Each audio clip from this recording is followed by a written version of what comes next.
अस्सलाम वालेकुम व्यूअर्स, मैं हूं आपका होस्ट मोहम्मद अहमद और आप मेरा यूट्यूब चैनल देख रहे हैं डॉक्टर अहमद व्लॉग्स। नाजरीन, आज जिस टॉपिक पे मैं बात करना चाह रहा हूं ना, वो भी थोड़ा है तो पॉलिटिकल, लेकिन सोचने की बात है हम सब के लिए, और ये लम्हा फिक्रिया है हम सब के लिए। ख्वाह वो किसी भी पार्टी से हो, वो किसी भी तबके से ताल्लुक़ रखता हो, किसी भी मकातिब फ़िक्र से उसका ताल्लुक़ हो, लेकिन सोचने की बात है और सोचिएगा ज़रूर।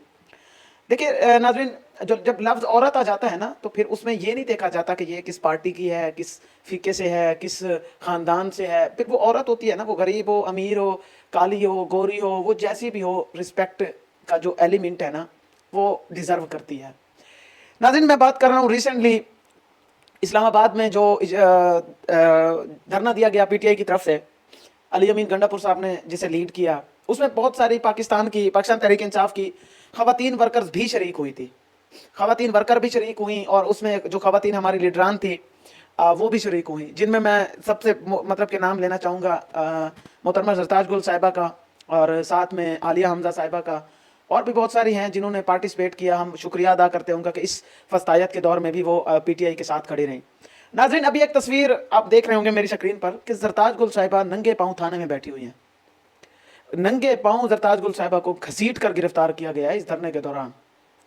और इसी तरह जब तहरीक इंसाफ की बात आती है, जो मुजालिम मुस्लिम लीग नून ने अपने दौरे हुकूमत में PDM-1 का या ये जो PDM-2 का दौर चल रहा है, इसमें जो मुजालिम ढाए हैं वो किसी से ढके छुपे नहीं हैं, सबके सामने ही हैं। लेकिन जब इनकी अपनी बारी आती है तो फिर ये मोहतरमाएँ रोने लग जाती हैं। फिर वो चाहे मोहतरमा मरियम नवाज साहिबा हो, फिर वो चाहे मरियम औरंगज़ेब हो, फिर वो चाहे उज़्मा बुखारी हो, फिर वो चाहे सानिया निश्तर हो, फिर वो चाहे इनकी और भी बहुत सारी ख़वातीन हैं जो फिर काफ़ी रोने लग जाती हैं। और पीपल्स पार्टी की भी साथ में मैं कहना चाहूँगा शेरी रहमान साहिबा हो, और उसमें नताशा दौलताना साहिबा हो, और फिर उनकी जो एक आसिफ जरदारी साहब की बहन है, तो उनका नाम हम कैसे भूल सकते हैं, वो भी तो शामिल हैं इनमें, ख़वातीन ही हैं। फिर वो अपने लिए ना ये बात फिर बड़ा शोर मचाती हैं। खान साहब के दौर में मरियम नवाज़ की गिरफ्तारी हुई थी एक बार, और उस गिरफ्तारी में भी मरियम नवाज़ नामजद मुलजमा थी, और उसमें वो विक्टिम थी, और उसके ऊपर उन्होंने जो इल्ज़ामात उनके दौर में लगे थे वो साबित हुए थे, खामखा नहीं पकड़ा गया था। आज के दौर में आप देखें, खान साहब की बेगम जेल में है, बुशरा साहिबा, उनकी बड़ी बहन जो है क्या नाम है उनका, अलीमा खान साहिबा भी जेल में है, उज़्मा खान साहिबा उनकी दूसरी बहन भी जेल में है, हमारी आलिया हमजा साहिबा भी जेल में रही हैं, सनम जवेद साहिबा भी जेल में रही हैं, और साथ में हमारी जो आयरन लेडी है डॉक्टर यास्मीन राशिद साहिबा, उनको भी नहीं भूल सकते, वो भी जेल में है, अभी तक जेल में है। फस्तायत का ये आलम है कि आप पीटीआई की ख़वातीन के लिए जो तोहरम यार रख रहे हैं ना, तो फिर आप हमसे उम्मीद ना रखें। अगर आप पीटीआई की ख़वातीन के ऊपर तशद्दुद करें अपनी जैली पंजाब पुलिस के हाथों, अपने जैली आईजी पंजाब के हाथों, तो वो ठीक है। अगर हम सोशल मीडिया पे बैठ के मरियम नवाज साहिबा को आईना दिखाने की कोशिश करें तो फिर फ़ौरन हमारे घरों के बाहर डाले आ जाते हैं, गिरफ्तारियां हो जाती हैं, फिर पता नहीं कौन कौन सी FIR उनके ऊपर कर दी जाती हैं। मरियम बीबी साहिबा, आपसे गुजारिश करना चाहूँगा कि आप अगर कर रही हैं ना तो फिर बर्दाश्त भी कीजिएगा, क्योंकि दौर ये कुर्सी किसी की नहीं है। आप अंदाज़ा लगाएं, 3.25 साल पहले खान साहब के पास थी, आज वो आपके सिफारशी और आपके जो है चेरी ब्लूसम चचा जनाब शहबाज शरीफ साहब के पास है, तो आप भी CM बन गई हैं, क्योंकि आपने सिर्फ CM बनना था। कि नाम आना चाहिए कि मरियम साहिबा भी CM बनी हैं, आपके कारनामे करतूत वो सबको पता है। पंजाब में कुछ नहीं हुआ। मैं तो ये कहना चाहूँगा कि आपका जो दौरे हुकूमत है वो उस्मान बुज़दार से भी गया गुजरा है। उस्मान बुज़दार ने भी फिर कुछ ना कुछ पंजाब में किया है, आपने उतना भी नहीं किया। आप जो पीटीआई की ख़वातीन के साथ कर रही हैं ना, तो फिर जब कल को आपके साथ होगा ना, फिर यही आपकी जो वो चमची है ना, जिसमें उज़्मा बुखारी हो गई हैं, मरियम औरंगज़ेब हो गई हैं, और जो पीपल्स पार्टी की हैं, वो फिर न्यूज़ चैनल पे बैठ के फिर रो रही होती है। फिर रोना नहीं है, फिर बर्दाश्त करना है। आपको खुद को शर्म नहीं आती? पीटीआई की ख़वातीन नहीं है, आपकी ख़वातीन आसमान से उतरी हुई हैं।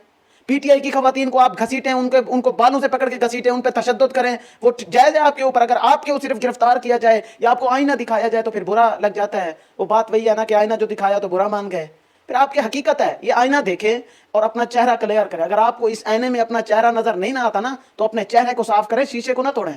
शीशा ठीक दिखा रहा है, आईना ठीक दिखा रहा है, अपने चेहरे को साफ करें, जो आपके चेहरे पर धूल जमी हुई है। और इस धूल को आप याद रखिएगा, आप जो कुछ कर रही है ना, ये जब भी पीटीआई की गवर्नमेंट इंशाल्लाह आगे आने वाली है, हमारी गवर्नमेंट, आपसे हिसाब लिया जाएगा, आपको नहीं छोड़ेंगे। फिर आप भी रोने धोने पे लगी हुई होंगी, लेकिन खैर फिर हम भी सोशल मीडिया पे बैठ के एंजॉय करेंगे, जिस तरह के मुस्लिम लीग नून के टाउट सोशल मीडिया पे बैठ के अताउल्लाह तारा जिसको हैंडल कर रहा होता है ना, तो फिर हम भी इंजॉय करेंगे। ख़वातीन की रिस्पेक्ट, फिर वो चाहे किसी भी पार्टी से हो, वो रिस्पेक्ट डिजर्व करती हैं, उनको रिस्पेक्ट मिलनी चाहिए। وہ پی ٹی آئی کی ہیں, وہ نون لیگ کی ہیں, وہ پیپلز پارٹی کی ہیں, JUIFA کی ہیں, جماعت اسلامی کی ہیں, MQM کی, کسی کی بھی ہیں. یہ دورہ معیار نہیں چلے گا. آصف زرداری صاحب کی بیٹی بیٹی ہے اور کسی کی بیٹی نہیں ہے. بڑی بات ہے, نواز شریف کی بیٹی بیٹی ہے اور سب کی بیٹیاں نہیں ہیں. آصف زرداری صاحب, نواز شریف صاحب, وہ کہتے ہیں نا کہ کعبہ قسموں سے جاؤ گے غالب, شرم تم کو مگر نہیں آتی ہے. آپ کو شرم تو نہیں آتی جب آپ دیکھتے ہیں. لیکن خیر ہے, اگر پی ٹی آئی کی خواتین کے سروں کے اوپر سے دوپٹہ کھینچ سکتا ہے تو پھر آپ کی عورتوں کے سروں سے بھی کھینچا جائے گا. اگر پی ٹی آئی کے لوگوں کے گھروں کی چادر چار دیواری کا تقدس پامال ہو سکتا ہے تو آپ کے گھروں کا بھی ہوگا. پھر یہ بھول جائیے گا کہ آپ کو کسی قسم کی رعایت برتی جائے گی. شرم آنی چاہیے آپ کو. مریم نواز صاحبہ, آپ سی ایم ہے پنجاب کی, پولیس آپ کے گھر کی نوکر نہیں ہے جس کو آپ نوکر کی طرح یوز کر رہے ہیں. اور آئی جی پنجاب صاحب سے ریکویسٹ کرنا چاہوں گا کہ آئی جی صاحب, انہوں نے تو لندن بھاگ جانا ہے, آپ کہاں جائیں گے؟ آپ کو تو لندن میں بھی کوئی نہیں ہے. آپ کو پھر یہیں رہ کے یہ فیس کرنے ہوں گے معاملات. خدارا عورت کو عزت دیجیے, عورت کو رسپیکٹ کیجیے, وہ کسی بھی پارٹی سے ہو. ہاں اگر کوئی جرم آپ کا ثابت ہو جاتا ہے تو پھر آپ آئیں پکڑیں. جرم کسی پہ ثابت نہیں ہوتا, گرفتاریاں آپ پہلے ڈال دیتے ہیں. آپ کو کس چیز کا خوف ہے؟ خوف نہ کریں, بہادری کے ساتھ آئیں. اب مقابلہ کرنے کے لیے ہماری خواتین, لیکن اس فسطائیت کے دور میں, اس ظلم و جبر کے دور میں ہماری پی ٹی آئی کی جتنی بھی خواتین نے اس ظلم کا, اس بربریت کا مقابلہ کیا, ہم ان کو سلوٹ پیش کرتے ہیں. ڈاکٹر یاسمین راشد صاحبہ, ان کی عظمت کو سلام ہے کہ کینسر پیشنٹ ہونے کے باوجود وہ ڈٹی ہوئی ہیں جیل میں. سنم جاوید صاحبہ ہیں, عالیہ حمزہ صاحب ہیں, اور ہماری جتنی ورکرز جیل میں بیٹھے ان سب کو. لیکن انشاءاللہ وہ اللہ تعالیٰ فرماتے ہیں نا کہ جب فرعون آتا ہے تو پھر اللہ تعالیٰ ایک موسیٰ بھی پیدا کر دیتا ہے. یہ فرعونیت کا جو دور ہے نا, انشاءاللہ اللہ تعالیٰ خان صاحب کو بہت جلد رہائی دے گا, تو ہم انشاءاللہ گن گن کے بدلے لیں گے, ضرور لیں گے. اللہ تعالیٰ سے دعا ہے کہ اللہ تعالیٰ ان لوگوں کو شرم و حیا دے تاکہ یہ آئندہ ایسی گھٹیا اور فسطائیت سے بھری جو ان کی کام ہے نا وہ ختم ہو جائیں. ناظرین انشاءاللہ ملتے ہیں نیکسٹ ولاگ میں. تب تک کے لیے اپنے ہوسٹ محمد احمد کو اجازت دیجیے. اپنا اور اپنے گھر والوں کا خیال رکھیے گا. اللہ